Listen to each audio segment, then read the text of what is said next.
love history, I'm sure to your friends and family, since the election, you have looked like a madman trying to explain that we are repeating cycles. Not just one, it's like multiple timelines of what's happened throughout history are all happening again at the same time. There are decades where nothing happens, but then there are weeks where decades happen. We are in a decades week stretch right now. First, there was the election, and I mean, it is what it was, right? Then shortly after that, the German government collapsed.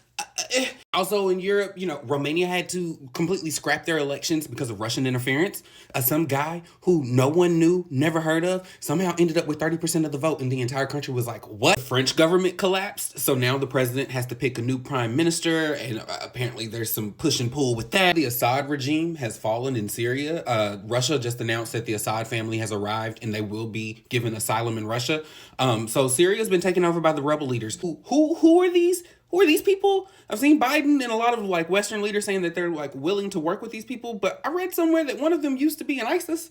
So while they're going to be better than Assad, I'm sure of that. Is this going to be good? So I know that this means that both Iran and Russia quit helping Syria, which makes me wonder what Iran got going on. I know why Russia's busy. I understand why Russia's busy, right? Ukraine's probably taxing all their resources they can't spread around the world like they want to.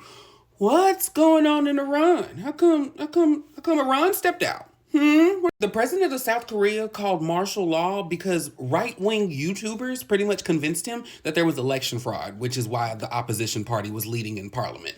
Yeah, when he declared martial law, it took the military a little time to get to the little government houses or whatever to stop them because he had the military ready to go and raid the election facilities. He survived the impeachment attempt and he's apologizing, leads me to believe that he didn't find nothing.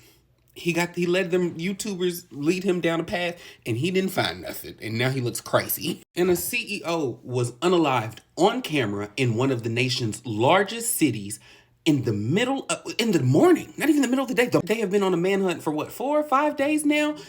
The surveillance state has been shown to be a farce. The police state where we just give money to cops and they're gonna solve crime better, farce. Starting to see the first inklings of the elite or people who make a little bit of money finally starting to understand that they are very out of touch with what happens with the everyday American.